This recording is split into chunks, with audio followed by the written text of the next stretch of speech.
Emma Porter, 28, sat frozen at the dinner table as her father's words hung in the air like poison.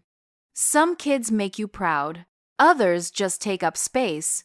His eyes locked with hers, not her perfect sister's. 20 years of trying to earn his approval collapsed in that moment. Little did he know I'd discovered his secret, one that would shatter our family and prove just who was taking up space in this world. Before I continue this story, I'd love to know where you're watching from. Drop your location in the comments, and if you enjoy family drama with a side of sweet revenge, hit that subscribe button and like this video. Trust me, you'll want to see how karma finally catches up to my father. Growing up in suburban Connecticut, I always believed we were the perfect American family. My father, Richard Porter, was the respected CEO of a regional banking group, a self-made man who had built his empire from scratch, or so the family legend went. My mother, Catherine, was the quintessential corporate wife, elegant, reserved, and always supporting Dad's career with flawless dinner parties and charity galas. And then there was my sister Olivia, 3 years older and seemingly perfect in every way. From the outside, the Porter family exuded success and harmony. Our colonial-style home with its manicured lawn and heated swimming pool featured in local magazines. Dad's office walls displayed photos of handshakes with politicians and business leaders. Mom chaired the hospital fundraising committee. And Olivia, well, Olivia was Dad's pride and joy. While Olivia collected achievements like trophies, valedictorian, Yale scholarships, summer internships at prestigious firms, I struggled to find my place. It wasn't that I was a terrible student or a troublemaker. I maintained solid B+ grades, played field hockey adequately, and had a small but loyal group of friends. I simply wasn't exceptional, and in the Porter household, average was equivalent to failure. Emma, why can't you focus like your sister? Became my father's constant refrain.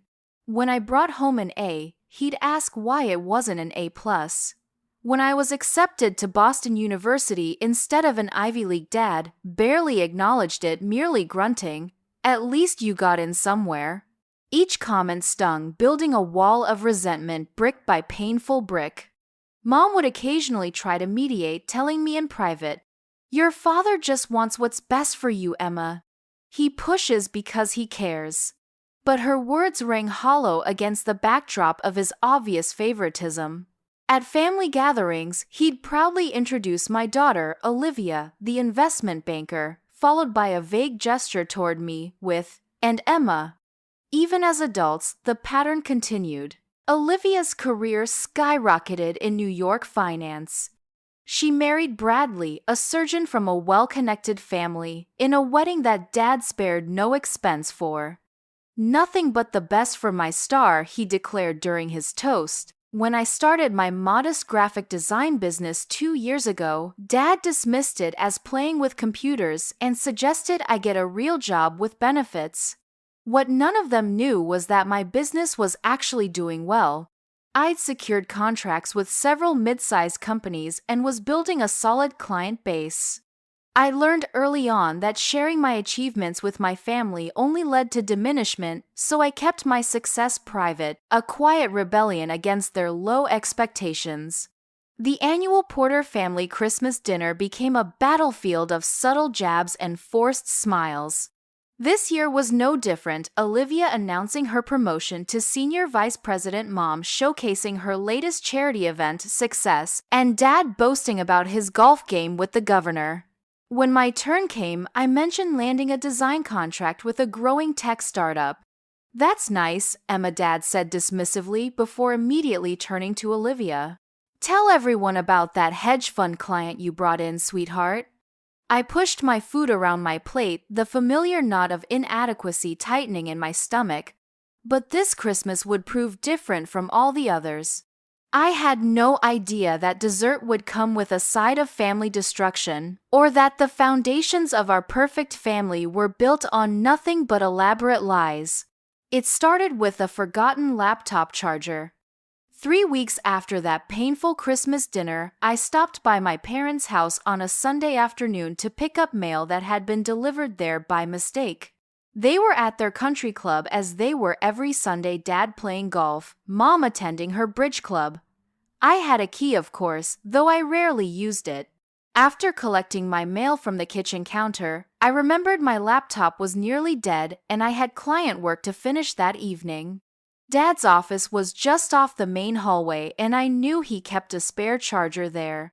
I hesitated at the doorway. His office had always been somewhat forbidden territory during my childhood, a place where important business happened and children weren't welcome. "This is ridiculous," I muttered to myself. "I'm an adult picking up a charger, not a child stealing cookies." The office was immaculate as always, with its dark wooden desk and leather chair walls lined with business awards and family photos. I noticed immediately that the family pictures featured primarily Olivia, her graduation's wedding professional headshots. I appeared in only two, both group shots where I stood at the edge. The charger wasn't on the desk, so I checked the drawers. The bottom drawer stuck slightly, and when I pulled harder, it came out completely, clattering to the floor. Papers spilled everywhere. As I scrambled to collect them, an old, worn manila envelope caught my eye. The tab read, "Emma Birth Records," in my mother's neat handwriting. Curiosity piqued, I opened it. Inside were adoption papers, my adoption papers. The room seemed to tilt around me as I stared at the documents. According to these papers, I wasn't a biological Porter. I was adopted as an infant from a young woman named Jessica Winters. My mind raced, connecting dots I hadn't even known existed. The lack of baby photos compared to Olivia's extensive albums. The absence of the Porter nose that Dad and Olivia shared. My different hair color, my average height in a family of tall people. All these physical differences that had been casually attributed to taking after your mother's distant cousins. With trembling hands, I continued looking through the envelope and found something even more shocking, a series of letters from my birth mother, Jessica. She had written to my parents annually for several years, asking for photos, updates on my life, anything to know I was thriving. According to the adoption agreement, this had been a semi-open arrangement with yearly updates promised. But based on the unopened state of the letters, my parents had never responded. Jessica's final letter, dated when I was 7, contained a heartbreaking goodbye, assuming the family wanted no contact. Tears streamed down my face as I read her words, "I only want to know she's happy. I chose you because you promised she would have everything I couldn't give her: love, opportunity, stability. Please, just one photo to keep my promise to myself that I made the right choice." The shock gave way to anger. Had my entire identity been built on a lie? Was this why I'd never measured up, because I wasn't really a Porter? Did Olivia know? The questions multiplied faster than I could process them. I took photos of all the documents with my phone, carefully replaced everything, and found the charger in another drawer. I left the house in a daze, my mail forgotten on the kitchen counter.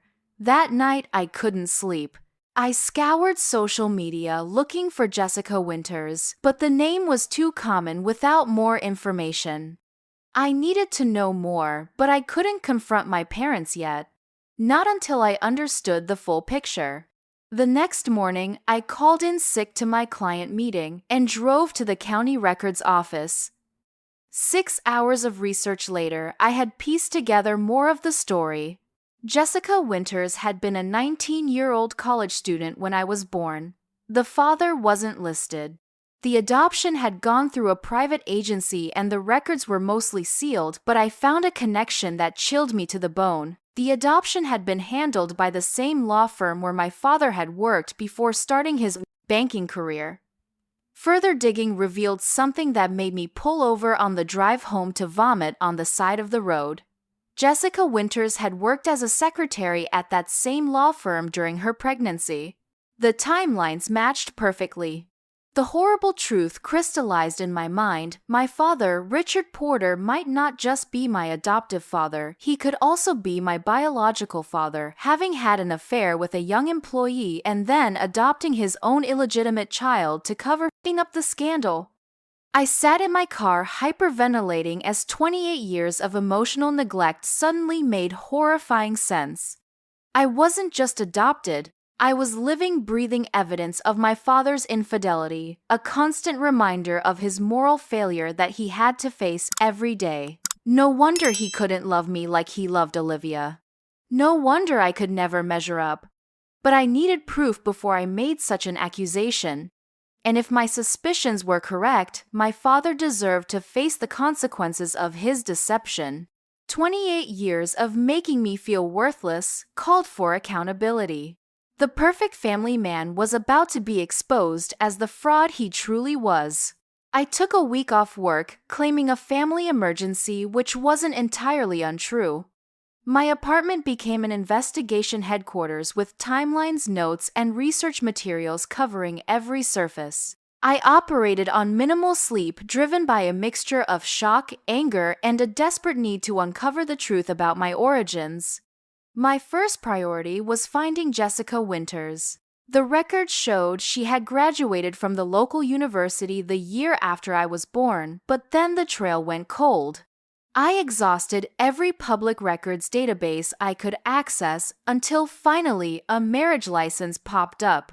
Jessica Winters had become Jessica Caldwell 7 years after my birth, marrying a man named Thomas Caldwell in Wilmington, Delaware.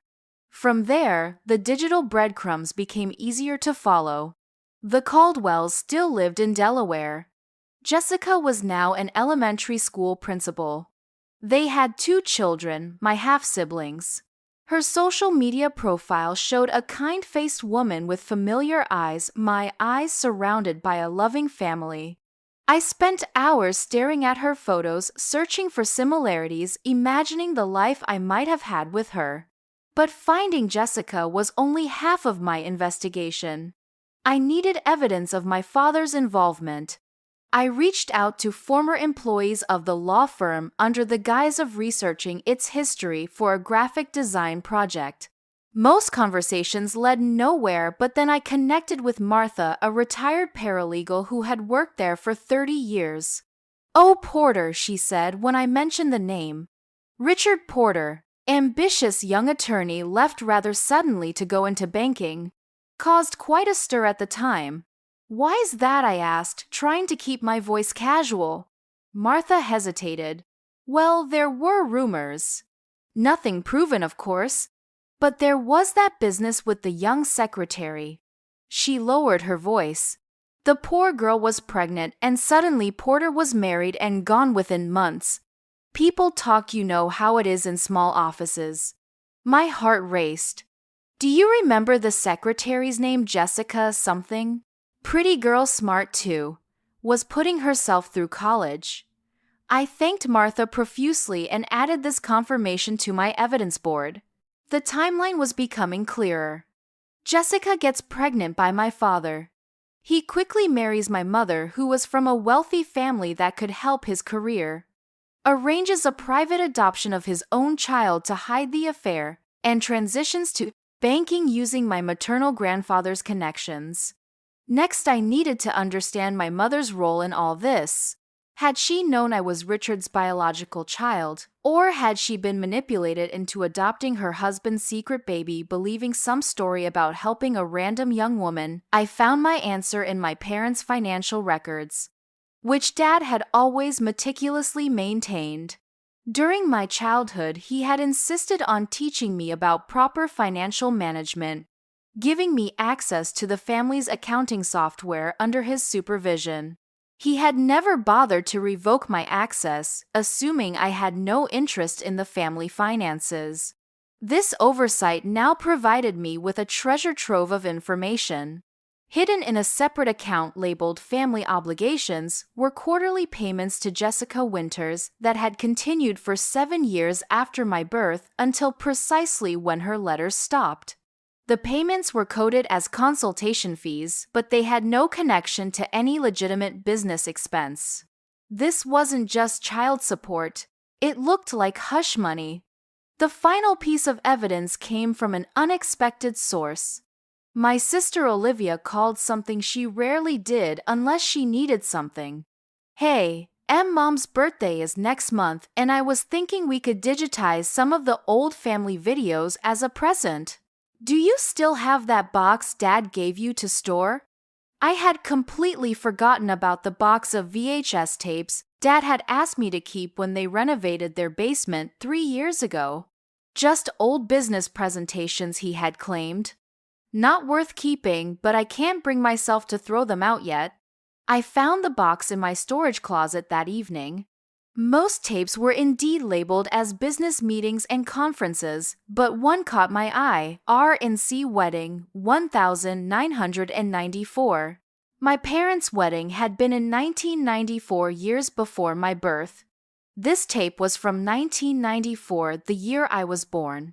I took the tape to a specialty shop to have it converted to digital format, paying extra for same-day service. That night, I watched a video of a small private ceremony. Not my parents' original wedding, but a vow renewal on the exact same date as my adoption was finalized. My mother was visibly pregnant in the video. The pieces clicked together. They had staged a vow renewal with my mother wearing a prosthetic pregnancy belly around the time of my birth, likely to explain to friends and family why they suddenly had a baby. The deception was elaborate and meticulously planned. I sat back, emotionally exhausted but certain of what I had discovered. My father had fathered a child with his young secretary, then convinced his wife to adopt the baby and pretend it was their own to avoid scandal. My mother had agreed, perhaps to save her marriage or to protect their social standing. And I had spent my entire life paying the price for their deception, treated as lesser because I was living evidence of my father's indiscretion. With all the evidence compiled, I faced a critical decision. What was I going to do with this information? I would have to be strategic. Simply confronting my parents would allow them to create more lies, more cover-ups. No, if I wanted true accountability, I needed to orchestrate a scenario where denial would be impossible.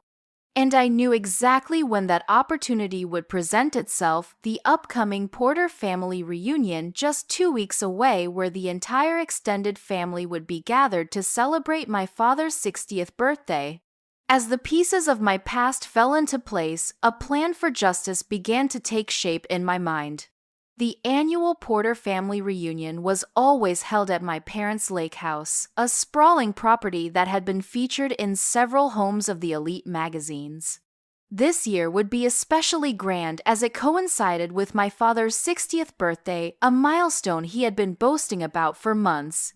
Relatives from across the country would attend, along with Dad's business associates and the family's social circle. It was the perfect stage for the truth to be revealed. But executing this reveal required careful planning. I needed allies, timing, and irrefutable evidence that even my silver-tongued father couldn't talk his way out of. Most importantly, I needed to decide what justice looked like to me. Did I want public humiliation, financial compensation, or simply acknowledgement of the truth after decades of lies? After much reflection, I realized what I truly wanted was validation, both of my suspicions and of my worth as a person. I wanted my father to admit what he had done, not just to me, but to everyone who had bought into his family man persona. I wanted my mother to acknowledge her role in the deception. And I wanted the chance to connect with my birth mother, the woman who had tried to remain in my life despite my parents' efforts to erase her. My first step was contacting Jessica Caldwell. I crafted an email explaining who I was, providing my birth date and adoption details as confirmation. I was careful not to accuse my father directly, instead framing it as seeking my biological roots. 3 agonizing days passed before she responded. Her email was warm but cautious. "Emma, I've waited for this moment for 28 years. There's so much I want to tell you, but I think we should speak directly. Here's my number when you're ready." When I finally gathered the courage to call, we spoke for 4 hours. Jessica told me her side of the story, how she had fallen for my father when she was just a naive 9-year-old working her first job. How he had promised to leave his wife only to panic when she became pregnant. How he had pressured her into giving me up, assuring her I would have a better life with him and his wife. The cruelest part, she said, her voice breaking, was that he made me believe I would still be part of your life. The adoption was supposed to be semi-open with regular updates and photos, but after the first year, they stopped responding to my letters. Eventually, my lawyer told me they had moved and left no forwarding information for me. When I asked if she would be willing to take a DNA test to confirm paternity, she agreed immediately. I have nothing to hide, Emma. I never did. 2 days later, we met at a medical clinic halfway between our homes. The DNA test would take about a week for results, but I didn't need to wait that long to know she was telling the truth. Meeting Jessica in person was like looking at an older version of myself. We had the same eyes, the same laugh, even similar mannerisms. We spent the afternoon sharing stories, filling in 28 years of lost time. With Jessica now firmly in my corner, I moved to the next phase of my plan. I needed someone inside the Porter family who would support me when the truth came out. My mother was too loyal to my father and most relatives too enamored with his success. That left Olivia. My relationship with my sister had always been complicated. She had benefited from Dad's favoritism, but had never actively participated in putting me down. We weren't close, but there wasn't outright hostility either. We existed in different orbits that occasionally intersected at family functions. I invited her to lunch at a quiet restaurant, neutral territory, where we wouldn't be overheard. After awkward small talk about her job and my business, I took a deep breath and slid a folder across the table. "What's this?" she asked, perfectly manicured fingers hovering over the manila envelope. "The truth about our family," I replied. "Something I discovered by accident but can't unknow." I watched her face as she reviewed the documents, confusion, shock, disbelief, and finally a dawning horror. When she looked up, her eyes were filled with tears. "Did you know?" I asked quietly. She shook her head vehemently. "No. God, no, Emma. I had no idea." She reached for my hand across the table. "This explains so much, how he treated you. I always thought it was unfair, but I didn't understand why. I'm so sorry." Her reaction was genuine, and in that moment, something shifted between us.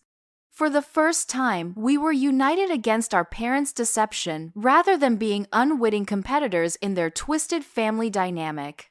"What are you going to do?" she asked. "I'm going to expose him at the reunion," I said, and explained my plan. Olivia was quiet for a long moment. "He deserves to be held accountable," she finally said. "But this will destroy him, his reputation, possibly his career." "He destroyed me my entire life," I countered. "Made me feel worthless, unwanted. Do you know what that does to a child?" She nodded slowly. "I'll support you, Emma. Whatever you decide to do." She squeezed my hand. "You deserve the truth. We all do." With Olivia's support secured, I moved to the final preparations. The DNA test results arrived confirming what we already knew: Richard Porter was my biological father. I compiled all the evidence into a presentation: the adoption papers, Jessica's letters, financial records showing the hush money, the wedding video, and finally the DNA results. I created backup copies and secured them with trusted friends, ensuring my parents couldn't destroy all the evidence. I also prepared myself emotionally for the confrontation, working with a therapist to process my anger and grief. This wasn't just about revenge. It was about reclaiming my identity and forcing acknowledgement of a lifetime of emotional neglect. As the reunion approached, I felt a strange calm settle over me. For once, I knew exactly who I was and what I needed to do. The nervous, insecure Emma was gone, replaced by a woman determined to stand in her truth, regardless of the consequences. The night before the reunion, Jessica called to check on me. "Are you sure about this?" she asked gently. "Once it's done, there's no going back." "I've been living a lie my entire life," I replied. "I'm ready for the truth, whatever happens next." I need to pause here for a moment. This journey of discovering who I really am has been one of the most challenging experiences of my life. If you're still with me, I'd love to know if you've ever uncovered a family secret that changed everything. Has anyone else experienced that moment when you realize your family isn't what you thought it was? Drop a comment below and share your story. And if you're finding this emotional roller coaster worth the ride, please hit that like button and subscribe to see more real-life dramas unfold. Now let me get back to what happened when I finally confronted my father. The day of the reunion dawned bright and clear, as if nature itself approved of the truth finally coming to light. I arrived early at the lake house, helping my mother with last-minute preparations while avoiding my father's critical gaze. Olivia arrived shortly after, giving me a subtle nod of support as she entered. By noon, the property was filled with Porter relatives, business associates, and family friends, about 60 people in total, all there to celebrate the great Richard Porter. My father held court on the back deck, accepting congratulations and sharing business anecdotes, the perfect picture of successful American manhood. I moved through the crowd like a ghost, smiling and making small talk while inside I counted down the minutes. Jessica was parked down the road waiting for my text. We had agreed she would enter only after I had made the initial revelation to prevent my father from dismissing the entire thing before I could present my evidence. At 2:00 p.m., lunch was served buffet style on the expansive lawn. At 3:30, my mother announced it was time for toasts to the man of the hour. Various relatives and colleagues stood to praise my father's business acumen, his generosity, his integrity. Each word of false praise made my resolve stronger. Finally, my mother turned to me. "Emma, would you like to say a few words about your father?" This was it, the moment I had been preparing for. I stood, champagne glass in hand, feeling every eye turn toward me. I rarely spoke at these gatherings, so there was a ripple of surprise through the crowd. "Thank you, Mother," I said, my voice steadier than I expected. "I would absolutely like to say a few words about Richard Porter." I looked directly at my father, who was watching me with a mixture of boredom and suspicion. For 28 years, I've tried to understand why I was never good enough for my father. Why, no matter what I achieved, it was always dismissed. Why my sister received love and support that was always just out of my reach. A uncomfortable hush fell over the gathering. My father's expression darkened, but before he could interrupt, I continued. "Recently, I discovered the answer." I gestured to Olivia, who brought forward the projector we had set up earlier. "And I believe everyone here deserves to know the real Richard Porter." My father stood abruptly. "Emma, that's enough. This isn't the time or place for your dramatics." "Actually, Dad," I replied calmly, "this is exactly the time and place. Your entire celebration is built on the image you've crafted, the successful businessman, the devoted family man. But it's a lie." The projector flickered to life, displaying the adoption documents. 28 years ago, Richard and Catherine Porter adopted a baby girl, me. But this wasn't a normal adoption. This was a cover-up. Gasps rippled through the crowd as I clicked through the evidence, the financial records, Jessica's letters, the wedding video. With each new revelation, my father's face grew paler. You see, I continued looking around at the shocked faces. My father had an affair with a 19-year-old secretary at his law firm. When she became pregnant, rather than face the scandal, he arranged to adopt his own illegitimate child and pretended I was his legitimate daughter by birth. And then for 28 years he punished me for the crime of existing, a constant reminder of his moral failure. My mother had collapsed into a chair, silent tears streaming down her face. My father, however, had recovered enough to attempt damage control. "This is absurd," he sputtered, forcing a laugh. Emma has always been troubled, always seeking attention. These documents are clearly forgeries. Are they, Richard? I asked, producing a sealed envelope. Because I have the DNA test results right here confirming you are my biological father. And I checked my phone, seeing Jessica's text that she had arrived. My biological mother is here to confirm every word I've said. As if on cue, Jessica walked into the gathering, her head held high. The resemblance between us was unmistakable, and a fresh wave of murmurs swept through the crowd. Jessica, my father whispered, all color draining from his face. Hello, Richard, she replied coolly. It's been a long time. The facade crumbled before our eyes. My father, the man who had always controlled every situation, who had built his life on careful manipulation and presentation, was exposed. He looked desperately around the circle of shocked faces, finding no allies. This is a private family matter, he tried, his voice losing its authoritative edge. I think it would be best if our guests... No, I interrupted. There's nothing private about this anymore. You made me feel worthless my entire life because of your mistake. You denied me a relationship with my biological mother because it was inconvenient for your image. You lied to everyone in this room, your family, your friends, your business associates. They deserve to know who you really are. Olivia stepped forward to stand beside me. I support Emma completely. What you did, Dad, to her, to Jessica, even to Mom and me, it's unforgivable. The unified front of both daughters seemed to break something in my father. He sank into his chair suddenly, looking every one of his 60 years.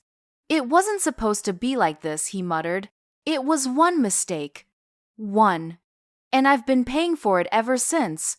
No, Dad, I corrected him. I've been paying for it.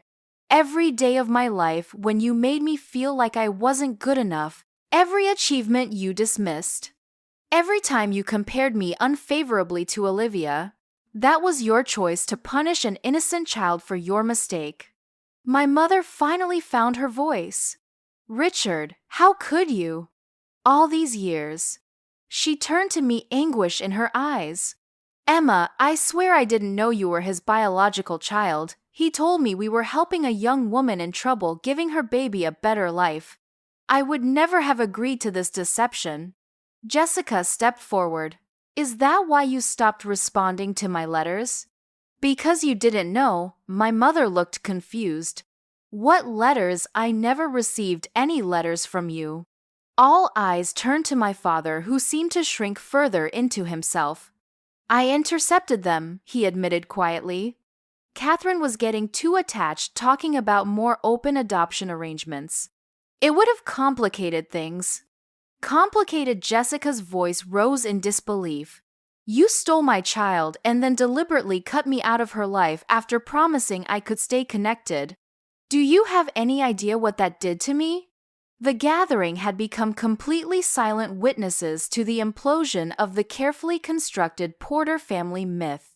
Business associates looked uncomfortable, relatives whispered among themselves, and several people discreetly left, unwilling to witness more of this public unraveling.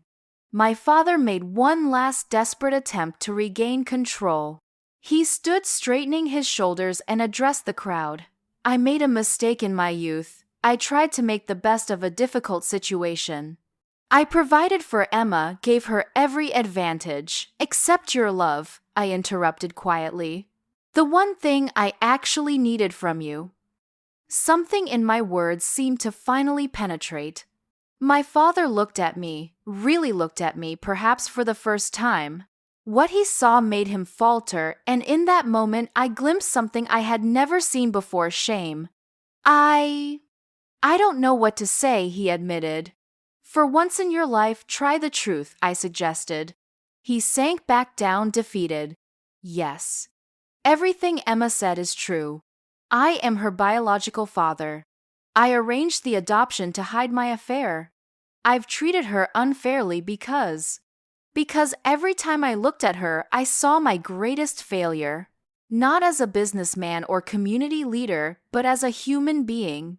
The admission hung in the air, neither apology nor justification, simply acknowledgement of the truth. It was more than I had ever expected to get from him.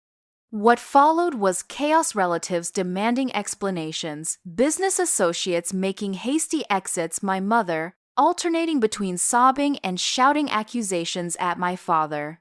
Through it all, I stood with Olivia on one side and Jessica on the other, a new kind of family unit forming in the ashes of the old. By evening, the grand celebration had disintegrated completely. My father locked himself in his study, refusing to speak to anyone. My mother, after a long private conversation with Jessica, approached me with red-rimmed eyes. "I need time to process all of this," she said hoarsely. "But I want you to know, Emma, I have always loved you as my daughter. Always. Whatever happens next between your father and me, that will never change." As the sun set over the lake, I sat on the dock with Jessica and Olivia, watching the golden light fade from the water. The confrontation was over, but the aftershocks would continue for a long time. Families were messy, complicated things built as much on shared pain as shared joy. "What happens now?" Olivia asked softly. I took a deep breath of the evening air. "Now we build something true from all these lies." The weeks following the confrontation at the reunion unfolded like scenes from a drama I was both participating in and observing from a distance. The carefully constructed Porter family image had shattered, and in its place a more complex, painful, but ultimately more authentic reality emerged. My father's business reputation took an immediate hit. 2 board members privately contacted him to suggest a temporary step back from public-facing roles. A charity organization quietly removed him from their advisory committee. The country club suddenly had scheduling conflicts when he attempted to book his regular tea times. The whispers and sidelong glances followed him everywhere, a man who had built his life on appearances now facing the consequences of their destruction. But it was the personal fallout that proved most significant. My mother, after 30 years of marriage built on deception, filed for separation 3 weeks after the reunion. She moved into their Manhattan apartment, leaving my father alone in the suburban house that had once been the showcase of Porter family success. I might have eventually forgiven the affair, she told me over coffee in her new space surrounded by half-unpacked boxes. It was a long time ago, and marriages survive worse. But the systematic deception, Emma arranging your adoption without telling me the truth, intercepting Jessica's letters, making me an unwitting participant in his lies for decades, that I cannot forgive. My relationship with my mother evolved into something unexpected. Without my father's dominating presence, she revealed a warmth and curiosity about my life that had previously been subdued. She asked about my design business with genuine interest, even referring a friend who needed branding work. We began having weekly dinners, slowly rebuilding a relationship based on who we actually were rather than the roles we had been assigned in my father's narrative. Olivia, too, was transformed by the revelations. The golden child status had been a burden in its own way, creating impossible expectations and isolating her from forming a real connection with me. With our father's myth dispelled, she seemed both lost and liberated. "I've been defining myself by his approval my entire life," she admitted during one of our newly established sister brunches.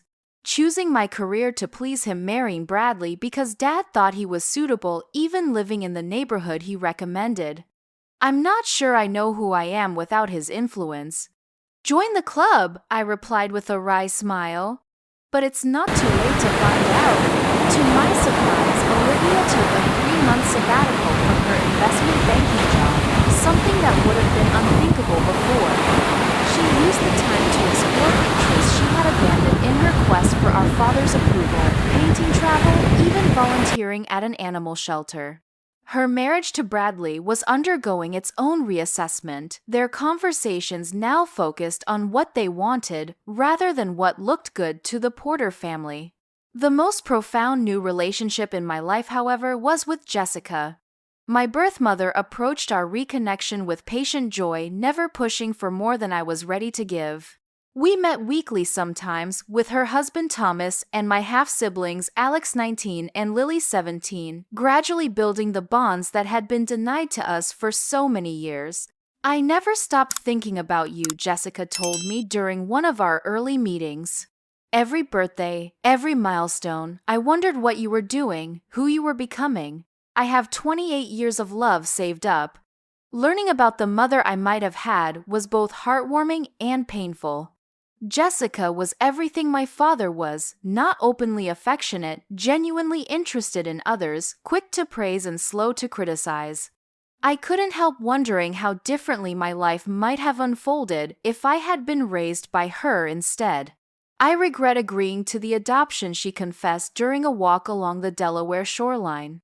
"But I was so young, so scared, and your father was very convincing.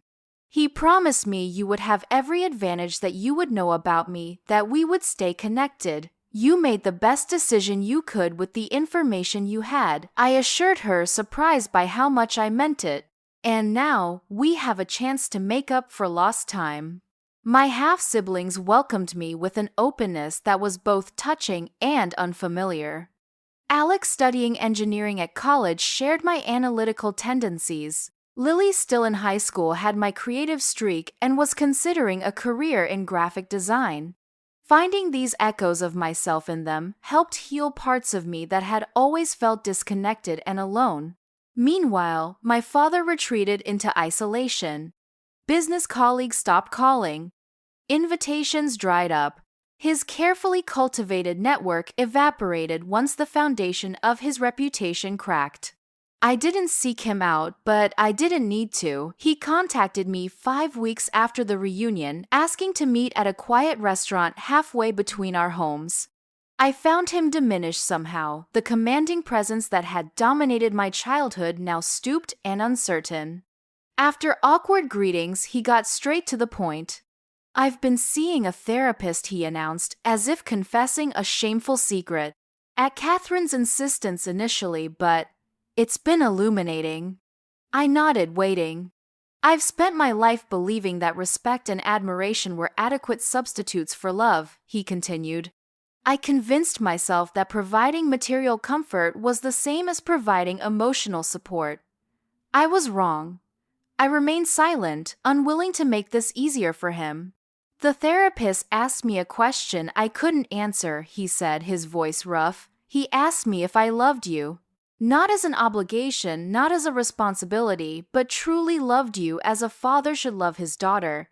And I realized I've never allowed myself to, because loving you would mean acknowledging what I did to Jessica, acknowledging my failure as a man of integrity." "So you punished me instead," I said quietly. He nodded, eyes downcast. "It was easier to keep you at a distance, to find fault with everything you did, than to face my own guilt. Easier to shower Olivia with approval because she wasn't." A reminder. "A reminder of your mistake," I finished for him. "No." He looked up, meeting my gaze directly. "A reminder of my cowardice." "You were never the mistake, Emma. My failure to take responsibility, my decision to hide the truth, to control the narrative at the expense of your happiness, those were the mistakes.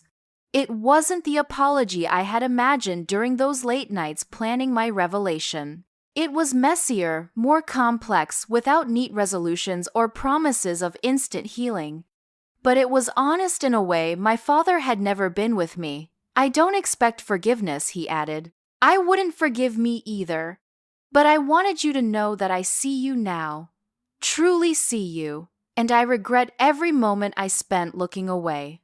As we parted that evening, I realized that exposure hadn't destroyed my father. It had forced him to finally confront himself. Whether that confrontation would lead to genuine change remained to be seen, but it had created the possibility of authenticity that had never existed before.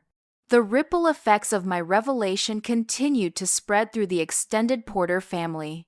Some relatives sided with my father, viewing my public exposure as an unnecessary cruelty.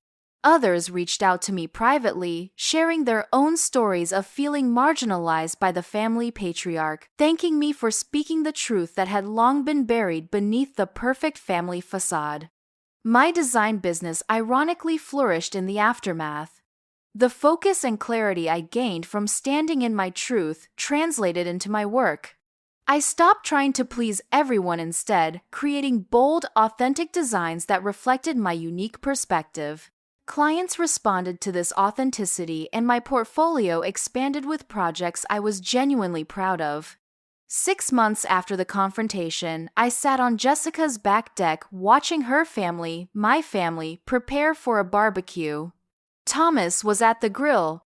Alex was setting up lawn games, and Lily was arranging flowers on the outdoor table. Jessica emerged from the house carrying a salad bowl, and when she saw me watching, she smiled the same smile I saw in my own mirror. "Penny, for your thoughts?" she asked, setting down the bowl. "I was just thinking about family," I replied. "How it can be both the source of our deepest wounds and our greatest healing." She nodded, understanding without further explanation. "You know, when you first contacted me, I was terrified. I thought you would hate me for giving you up." "Never," I assured her. "And I was prepared to hate Richard for taking you from me," she continued. "But hate just perpetuates the damage, doesn't it? The real revenge is living well, finding joy despite what was done to us." As if summoned by our conversation, my phone buzzed with a text from Olivia confirming our plans to help our mother move into her newly purchased condo next weekend. Another message followed from my father, a tentative invitation to attend a therapy session with him if I felt ready.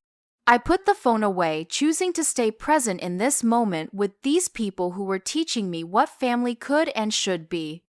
The path forward wasn't clear or easy. Reconciliation with my father would take time if it happened at all. My relationship with my mother was still finding its new shape. Olivia and I were learning how to be sisters without competition. But for the first time in my life, I felt whole. Not because everything was resolved or healed, but because I was finally standing in my truth, surrounded by people who saw me clearly and valued me for exactly who I was. The lies that had formed the foundation of the Porter family had crumbled, but from their dust something authentic was slowly taking root.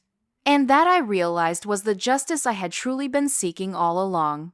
1 year after the Porter family reunion that changed everything, I stood in the sunshine at Jessica's backyard, surrounded by a blended family that would have been unimaginable 12 months ago. My mother chatted comfortably with Jessica, sharing stories of my childhood that filled in gaps for both of them. Olivia, who had ultimately left her investment banking career to start a nonprofit, was playing badminton with my half-siblings. Even my father was present, still awkward and uncertain, but making genuine efforts to connect with the family he had tried so hard to keep separate from his real life.